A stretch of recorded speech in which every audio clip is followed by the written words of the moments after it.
वो भी खेत में लगती है, उसको उखाड़ करके तो उसकी सब्जी बनाई जाती है। तो इस प्रकार वनस्पति को जो व्यक्ति ग्रहण करते हैं, हमारे जैसे आप जैसे, उनको भी हीन भावना उनके मन में उत्पन्न की जाती है कि आप भी दोषी हो, उनमें भी प्राण होते हैं।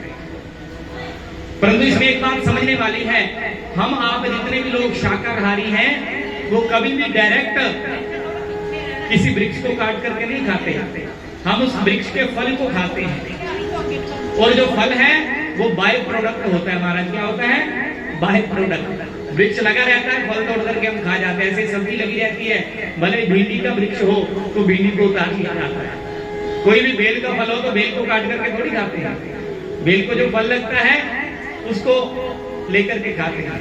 मानो हमारा शरीर है, जब हम अपने बाल कटवा देते हैं तो बाल कटवाने में हमें कोई कष्ट नहीं लगता है। इसी प्रकार वृक्ष जब अपने फल प्रदान कर देते हैं तो उनको कोई दुख नहीं लगता है, क्योंकि वो बाय प्रोडक्ट है वृक्ष का। और जो मांस इत्यादि का भक्षण लोग करते हैं, वो डायरेक्ट जीव की हत्या के दोष के भागी बन जाते हैं। और अगर विज्ञान सम्मत बात करूं तो कोई भी मनुष्य इस संसार में जो भगवान के द्वारा भेजा गया है, वो कभी भी मांस खाने के लिए बना ही नहीं है। महाराज साइंटिफिकली ये बात प्रूव है। और लोग कहते हैं, कई लोग तर्क देते हैं कि महाराज जो हमारे क्राइम टीथ होते हैं, जो तीखे दांत होते हैं हम सभी के, कि वो भगवान ने इसलिए दिए हैं कि हम मांस को चबा सकें। तर्क देते हैं वो लोग, परंतु यहाँ पे उनकी बात गलत हो जाती है। क्योंकि जितने भी मांस भक्षी जंतु हैं, भले ही वो शेर हो, चीता हो, जितने भी मांस खाने वाले पक्षी या फिर चौपाए जंतु जितने भी हैं, उनके दांत हमसे थोड़े भिन्न भी होते हैं। और दूसरी बात है, वो कभी मांस को पका करके नहीं खाते महाराज, कच्चा ही खाते हैं। अगर कोई इस तर्क को देता हो कि महाराज मांस खाया जा सकता है क्योंकि हमारे वो दांत जो कनाइन टीथ हैं वो तीखे हैं, वो इसको मांस को काटने के लिए बने हैं, तो उसको कच्चा मांस खा करके और जिंदा रह करके दिखाना चाहिए। मांस को तो व्यक्ति खाता ही है, तो ऐसा करें, अपनी इस बात को सिद्ध करने के लिए 1-2 महीने कच्चा मांस खाए और अपने आप ही गोविंदाय नमः हो जाएगा। क्योंकि कच्चे मांस को केवल मांस भक्षी, सिंह इत्यादि जो जानवर हैं वही पचा सकते हैं महाराज, कोई इंसान नहीं पचा सकता। तो जीव हत्या करना बहुत बड़ा अपराध है। भगवान की कथा किसी जीव मात्र पे, इवन की छोटे छोटे मच्छर मक्खियां हैं, इनको मारने पर भी हमें वो दोष लगता है महाराज। आजकल हम क्या देखते हैं, कहीं आप सरकारी दफ्तर में चले जाओ, कहीं भी चले जाओ, एक वो इतनी बड़ी डिवाइस है, उसमें एक ट्यूब सी लगी रहती है महाराज। कोई मक्खी आती है बाहर से, पास में जाती है, वो उसी समय उसको अपने चपेट में लेकर के, मतलब उसका ब्लास्ट ही हो जाता है, ऐसे उसका शरीर ही फट जाता है उसके संपर्क में आकर के। वो विद्युत जनित यंत्र होता है। तो कहने का भाव ये है, इन चीजों से हमें बचना चाहिए। कई लोग तो ऐसे यंत्र घर पे भी लगाने लगे।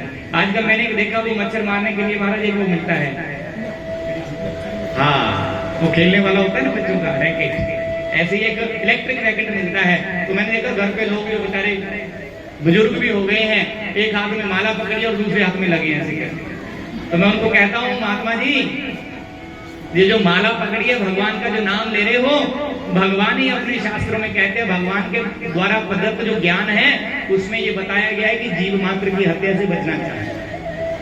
अच्छा, किसी के घर में मक्खियां आ जाए, मच्छर आ जाए, तो उसके हजारों उपाय और भी किए जा सकते हैं उनको भगाने के लिए। आप सूखी नीम की पत्तियां ले लो, उसको सुखा करके रख लो, मच्छर ज्यादा आ जाए, 2-4 पत्तियों को सूखी उनको जला दो, आप देखेंगे अपने आप ही भाग जाएंगे मच्छर मक्खियां।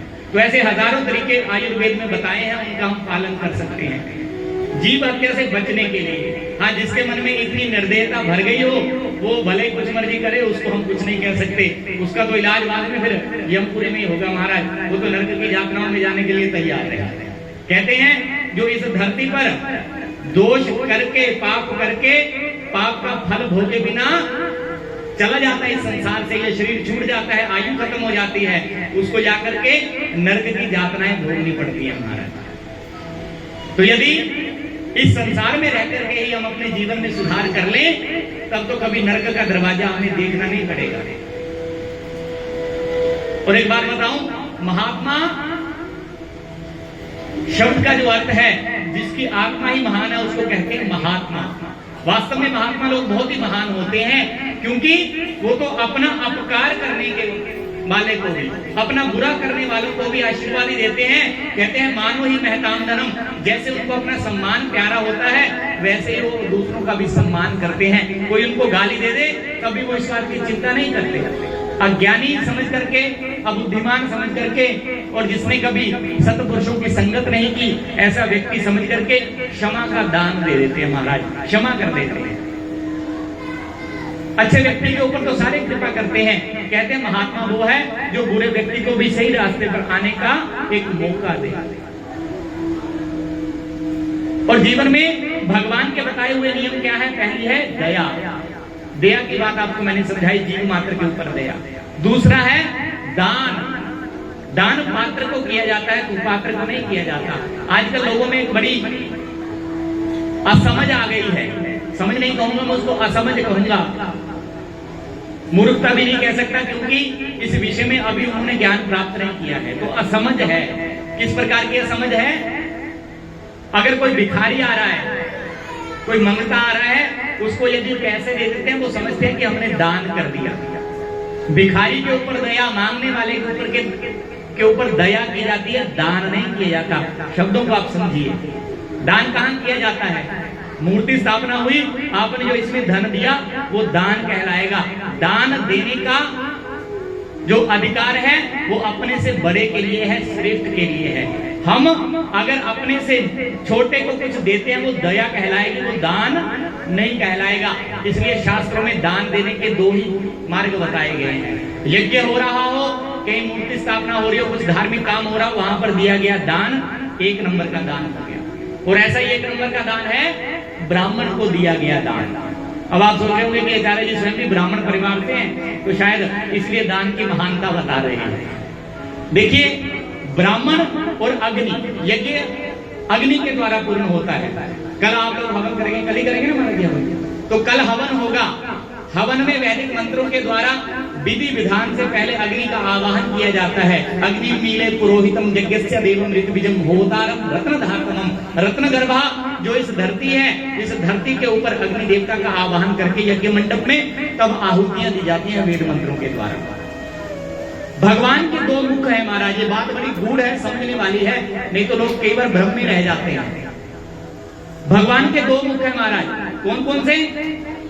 अग्नि और ब्राह्मण, ये भगवान के मुख हैं। वेद मंत्र कहता है, पुरुष सूक्त में ये मंत्र आया है, वहां लिखा है ब्राह्मणों से मुखमासी बाहु राजन्य कृता। जो ब्राह्मण है वो भगवान के मुख हैं, और जो क्षत्रिय है वो भगवान की बुझाएं हैं, जो वैश्य है भगवान का मध्य कटी भाग है, और जो शूद्र है वो भगवान के चरण है तो सभी भगवान के ही रूप। परंतु भगवान के शरीर में भी जो मुख्य रूप है वो अग्नि और ब्राह्मण है महाराज। तो इसलिए यदि भगवान को हम कुछ भेंट करना चाहते हैं, भोग लगाना चाहते हैं, या तो हम यज्ञ में हवन करते हैं, या भगवान की मूर्ति के आगे प्राण अपान व्यान समान उदान इस प्रकार मंत्र बोल करके, मुद्रा बना करके, ग्रास मुद्रा प्रदर्शित करके भगवान को भोग लगाते हैं। और ब्राह्मण देवता के मंत्र बोलते हैं, नाभ्याम आसीद अंतरिक्षभुम शीर्ष्णो देवभुव समवर्तता पदभ्याम भूमि दिशा श्रोतान तथा लोकाम अकल्प्यन। ये मंत्र बोल करके भगवान को भोग लगाया जाता है। और दूसरा क्या है? कहते भगवान को भोग लगाना हो तो ब्राह्मण को भोजन करवाओ, क्योंकि भगवान का मुख्य है महाराज यज्ञ के बाद में दूसरा ब्राह्मण। आपने यज्ञ में आहुति डाल दी, भगवान ने स्वीकार कर लिया। आपने ब्राह्मण को भोजन करवा दिया, समझो भगवान ने स्वीकार कर लिया। अच्छा, ब्राह्मण कौन है? पहली बात, ब्राह्मण की पहचान है कि वो ब्राह्मण परिवार में जन्म लिया हो। इस बात में बहुत भ्रम है महाराज। इस व्यासपीठ से मैं आपको बताना चाहता हूँ, आज के समय में हमारे सनातन धर्म को मानने वाले 80% लोग इसी भ्रम में है महाराज कि जो जाति होती है वो जन्म से नहीं होती, कर्म से होती है। मैं व्यासपीठ से भागवत जी को साक्षी मान करके कहता हूँ कि आज तक सनातन धर्म के जो बड़े बड़े महापुरुष हुए हैं, आदि गुरु शंकराचार्य से लेकर के आज तक जितने भी बड़े महान स्वामी कृपात्री जी महाराज हो, पूज्य गुरुदेव हो, या और बड़े बड़े जगत गुरु रामानंदाचार्य जी महाराज, रामभद्राचार्य जी महाराज, और जितने बड़े बड़े महापुरुष हुए हैं इस धरती पर, धराधाम पर, उन्होंने जाति को जन्म से ही माना है, कर्म से नहीं माना। अगर जाति जन्म से नहीं होती, कर्म से होती, तो सबसे पहले ब्राह्मण होते भगवान श्री राम, क्योंकि उन्होंने सारे काम धर्म के किए। तो भगवान श्री राम कौन थे? क्षत्रिय वंशी थे। उन्होंने इस मर्यादा का पालन किया जो सनातन धर्म में है। ब्राह्मणों के 6 कर्म बताए गए हैं शास्त्रों में, यज्ञ करना, यज्ञ करवाना, दान देना और दान लेना, पढ़ना, वेदों को पढ़ना और वेदों को पढ़ाना, अर्थात ज्ञान हासिल करना और ज्ञान का प्रदान करना दूसरों को। ऐसे ही क्षत्रियों के कार्य बताए गए, समाज की रक्षा करना, राज्य करना, धर्म के रास्ते पर चलना। इस प्रकार वैश्य और शूद्र सभी के कर्म बताए गए हैं शास्त्रों में। और भगवान क्या कहते हैं?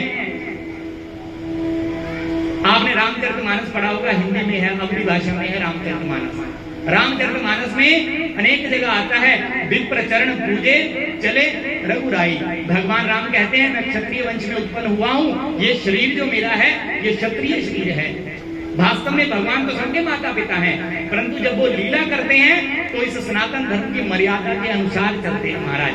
अगर ये बातें गलत होती, इनमें कोई मान अपमान की बात होती, अच्छे बुरे की बात होती, तो भगवान राम अवतार में आए थे 9 लाख साल पहले, अभी कृष्ण अवतार में आए थे 5,500 साल पहले, तो भगवान इन मर्यादा को खत्म कर सकते थे महाराज, अगर ये गलत होती। तो ये जिस व्यक्ति ने ब्राह्मण माता पिता से जन्म लिया हो, वो जन्म से ब्राह्मण हुआ पहली बात। अब दूसरा है कर्म से ब्राह्मण होना। जो व्यक्ति जन्म से ब्राह्मण है वो शास्त्रों में बताए हुए धर्म के अनुसार मांस मदिरा का सेवन ना करता हो, शराब ना पीता हो, मांस ना खाता हो, भगवान को मानता हो, वो भी कर्म से ब्राह्मण है। और इसमें भी श्रेष्ठ ब्राह्मण वो है जो इन सभी नियमों का पालन करता है और शास्त्रों में बताई हुई आजीविका पद्धति के द्वारा अपने जीवन को चलाता है, अर्थात यज्ञ करता है, यज्ञ करवाता है, दान देता है, दान लेता है। वो एक श्रेष्ठ ब्राह्मण के रूप में गिना जाएगा। तो ऐसे ही जो धर्म के रास्ते पर चलता है, जीवों पर दया करता है, गरीबों की रक्षा करता है और बुराई के खात्मे के लिए हमेशा तत्पर रहता है, उसको क्षत्रिय कहते हैं। आपका जो ये गांव है ये ज्यादातर क्षत्रियों का गांव है। क्षत्रियों का ही दूसरा नाम राजपूत समझ लो आप लोग सभी राजपूत हो ना, ज्यादातर राजपूत लोग बैठे हैं यहाँ पर, राणा जी बैठे हैं हमारे। तो कहने का भाव क्षत्रिय वंश में, राजपूत वंश में ही भगवान श्री राम हुए। और यदुवंश वो भी वास्तव में क्षत्रिय वंश ही गिना जाता है, उसमें कृष्ण भगवान का अवतार हुआ। कहते हैं कृष्ण और राम अवतार में भगवान ने सब मर्यादाओं को बताया। तो क्या है? जीव मात्र पर दया करना पहला, दूसरा करना दान। दान कहाँ करना? देवालय में, श्रेष्ठ काम में, भगवान के काम में और ब्राह्मण। इसके अलावा जितने भी आप समाज में कोई गरीब है, कहीं हॉस्पिटल बन रहा हो, किसी कन्या की शादी हो रही हो, वहां पर धन दे, बढ़ चढ़ करके दें, हमारा शास्त्र इसके लिए मना नहीं करता है, परंतु उसको दान की संज्ञा नहीं दी जाती, उसको दया की संज्ञा दी जाएगी। किसी की आपने सहायता की। और दान कन्यादान को कहा गया है, विद्या दान को कहा गया है, ये भी दान बहुत से श्रेष्ठ माने गए हैं। अन्नदान, भूमि दान, अनेक प्रकार के दानों का वर्णन है शास्त्र में। तो जीव मात्र पे दया करना और अपने धन को दान के कार्य में लगाना, ये भगवान के नियम है। और जो इन रास्तों पर चलता है महाराज, कहते हैं उसको कभी भी किसी के आगे हाथ फैलाने की जरूरत नहीं पड़ती। भगवान उसको इतना देते हैं कि वो इससे धर्म का कार्य भी करता है, समाज का कार्य भी करता है, सनातन धर्म की मर्यादाओं का पालन भी ठीक ठीक कर पाता है महाराज। परंतु आजकल होता क्या है महाराज, भगवान की दया से हमें धन मिल जाता है, भगवान की दया से हमें सुंदर रूप मिल जाता है, सुंदर परिवार मिल जाता है, विद्या भी बहुत मिल जाती है, फिर भी हम अच्छे कार्य करने के लिए आगे नहीं आते हैं महाराज। तो उसके लिए चाहिए सत्संग। जब तक हम सत्संग नहीं करेंगे, भगवान की बताई हुई वाणी को कानों से नहीं सुनेंगे, ग्रंथों में पढ़ेंगे नहीं, उस नियम को अपने जीवन में उतारेंगे नहीं, तब तक हम धर्म के रास्ते पर आगे नहीं बढ़ पाएंगे। कई बार क्या होता है महाराज, धन की कोई कमी नहीं होती हमारे पास, बहुत धन होता है, परंतु हम अपने धन का सदुपयोग नहीं कर पाते। मैंने एक दिन पूर्व भी बताया था, आज पुनः बता देता हूँ। धन की 3 गतियां होती है महाराज। तिस्रा गतया भवन्ति वित्तस्या दानम भोगम नासश्चेति। पहली है दान, धन को दान में लगाओ।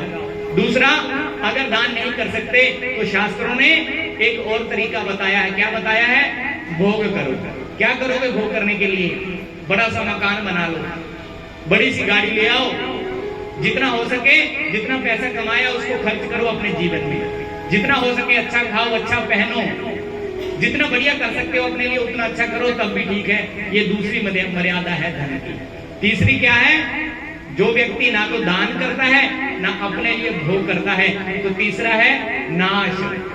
शरीर छूट जाता है, व्यक्ति संसार से निकल जाता है महाराज अपनी यात्रा पूरी करके, और उसका धन या तो बैंक में पड़ा रहता है, नहीं तो आगे जो परिवार के सदस्य हैं, ज्यादा होगा तो संतान उस धन के मद में आकर के अपना जीवन बर्बाद कर लेगा। ज्यादातर जो बहुत ज्यादा धनवान व्यक्ति होते हैं उनको यही चिंता होती है कि हमारे जो संतान है इनको कुछ अच्छी शिक्षा मिल जाए, क्योंकि बचपन से इतना पैसा मिला होता है, वो संतान जीव को जीव समझने में भी संकोच करती है महाराज। किसी गरीब व्यक्ति को देख करके, किसी भिखारी को देख करके उनके ऊपर दया नहीं आती। आज तक आने वाले जो अभी समय चल रहा है, पिछले 10-20 सालों में ऐसी घटनाएं बहुत देखने को मिली हैं कि बड़े बड़े अमीरों की संतानें हैं, किसी के ऊपर गाड़ी चढ़ा दी, 5-10 लोगों की हत्या कर दी, उनके मन में कोई दुख नहीं है महाराज। ऐसे बहुत से लोग हैं संसार में जिन्होंने बहुत बड़े बड़े अपराध कर दिए, परंतु उनको उसके बाद में कोई पछतावा नहीं हुआ महाराज, क्योंकि धन का इतना अहंकार है जीवन में। तो जीव मात्र में दया करनी है, धन का अच्छे कामों में उपयोग करना है। एक उदाहरण के साथ में अपनी इस बात को पुष्टि करूंगा। आजकल हम लोग नाम रखते हैं महाराज। देखिए हमारे भाई साहब है बड़े भैया श्याम जी, अब इनका नाम कृष्ण भगवान के नाम पे रखा हुआ है। कहते हैं घर में यदि संतान हो तो उसका नाम भगवान के नाम पे ऊपर रखना चाहिए, कन्या हो तो माता के नाम पे रखना चाहिए। आप राधा रख सकते हो, रुक्मिणी रख सकते हो। रुक्मिणी नाम को आजकल लोग कहते हैं ओल्ड फैशन नेम है हमारा। आप दुर्गा सहस्त्र नाम में देखो, राधा सहस्त्र नाम में देखो, लक्ष्मी सहस्त्र नाम में देखो, आपको 3-4 हजार नाम मिल जाएंगे। उसमें से आपको एक मॉडर्न और अच्छे मीनिंग वाला माता का नाम भी मिल जाएगा, अगर प्रयत्न करोगे तब। 9 महीने का गर्भ काल होता है, तो माता पिता जो बनने वाले हैं उनके पास बहुत समय होता है महाराज नाम की खोज करने का। और आजकल देखा क्या गया है, पैदा हुए हैं सनातन धर्म में, नाम रखे हुए हैं महाराज कृष्ण वाले, और ऐसे नाम रखे हुए हैं जिनका कोई अच्छा अर्थ ही नहीं है महाराज। सा अर्थ नाम होना चाहिए। कहते हैं नाम रख दिया दान चंद, जीवन में कभी रुपए का दान नहीं किया। नाम रख दिया शिव कुमार, कभी किसी का कल्याण नहीं किया। शिव नाम का अर्थ होता है कल्याणकारक। भगवान भोलेनाथ का जो नाम है शिव माने शिवो कल्याण से वाचका। ऐसे ही नाम रख दिया राम कुमार। तो राम का मतलब क्या है? जो हर एक के हृदय में रमण करे। अच्छा, राम नाम यदि रखा है तो इतना अच्छा कार्य करना पड़ेगा ताकि हर एक व्यक्ति कहे कि इस व्यक्ति ने अपने जीवन को अच्छे से जिया है, हर एक व्यक्ति के साथ में बहुत प्रेम किया है, जीव मात्र पर दया की है, ताकि भगवान राम के नाम को कोई ठेस नहीं पहुंचे। तो यदि अच्छा नाम रखा है तो अच्छा आचरण करना पड़ेगा। ये ना हो कि नाम हो राम और शाम को मिले महाराज ठेके के ऊपर। नाम हो श्याम और शाम को मिले कहीं ऐसी जगह जहां पर नहीं जाना चाहिए। तो कहने का भाव अपने नाम को सार्थक उस व्यक्ति को करना पड़ेगा, वो तब करेगा ना अगर रखोगे। हम क्या रखते हैं? चुन्नू मुन्नू शुन्नू पता नहीं क्या क्या नाम रखते हैं हमारे, जिनका कोई अर्थ नहीं होता। घर पे छोटे मोटे नाम रख लेने चाहिए, उसमें कोई दोष नहीं, परंतु जो व्यवहारिक नाम हो वो अच्छा ही होना चाहिए। आपने भागवत जी में कथा सुनी अजामिल की। अजामिल ने जीवन में पुण्य कर्म नहीं किए थे। महात्मा लोग भोजन करने के लिए एक दिन आए तो उन्होंने कहा कि अब जो संतान होगी इसका नाम नारायण रख देना महाराज। तो नारायण नाम पुत्र का रखा था। अजामिल को पता भी नहीं था भगवान का नाम है नारायण, क्योंकि कभी सत्संग में तो गया नहीं। तो सत्संग में जाने से ऐसी बातें सबसे पहले सीख करके अपने जीवन में उतार लेनी चाहिए। भक्ति धीरे धीरे भगवान की कृपा से आ जाएगी। एक कथा सुनोगे, 2 सुनोगे, 3 सुनोगे, 4, 5, धीरे धीरे उम्र बढ़ती जाती है तो जीवन की यथार्थता और भगवान के नाम की महिमा का अपने आप पता भी चल जाता है हमारा। पर शुरुआत करनी पड़ेगी। एक व्यक्ति थे, आयु हो गई 65 वर्ष, लाला जी थे, बहुत पैसा था। लाला जी बैठे हैं यहाँ पे। लाला जी तो हमारे बहुत धार्मिक थे, इनके जैसे बिल्कुल नहीं थे, ये तो बहुत अच्छे व्यक्ति हैं। लाला जी इसलिए बोला मैंने क्योंकि लाला जी की कथा सुना रहा हूं, आप अपने ऊपर मत लेना।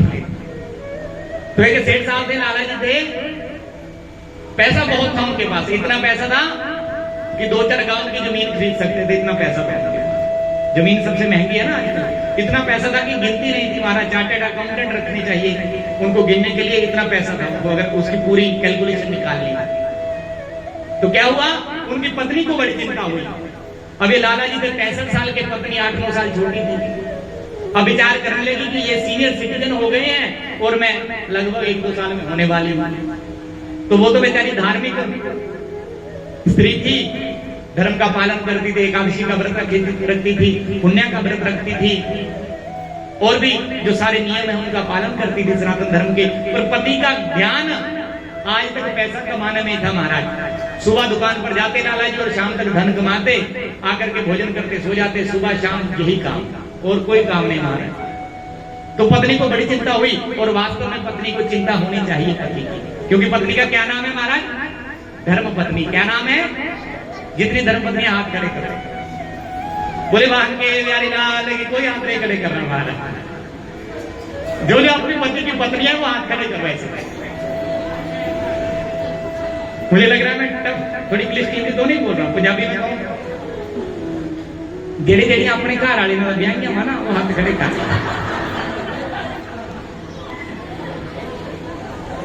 अच्छा हंसी ले रहे हैं। चलो वास्तव में आप धर्म पत्नियां हम जानते हैं, इसलिए कथा में बैठी हूं, क्योंकि धर्म कथा इसमें कोई फर्क नहीं है, धर्म का ही अंग कथा है। तो पत्नी का काम क्या है? पति के धर्म की और अपने धर्म की रक्षा करना। वास्तव में सनातन धर्म का अगर कोई मजबूत स्तंभ है महाराज, अब देखिए ये टीन है, कितने स्तंभ लगे हुए हैं, पिलर लगे हुए, तब खड़ी है ना टीन। देखिए आप सभी बधाई की पात्र। एक बार तो पहले सभी पुरुष लोग तालियां बजाएंगे महाराज। किस बात के लिए बजा रहे हैं तालियां? कि यदि भारतवर्ष की नारियां, स्त्रियां, माताएं, बहनें धर्म का पालन नहीं कर रही होती तो आज हमारे जैसे लोग भी संसार में नहीं होते। बोले बांध के प्यारी लाल। धर्म का पालन करने वाले लोग कहां से आएंगे? यदि माता धर्म का पालन करेगी तब संतान में कुछ धर्म का अंश आएगा।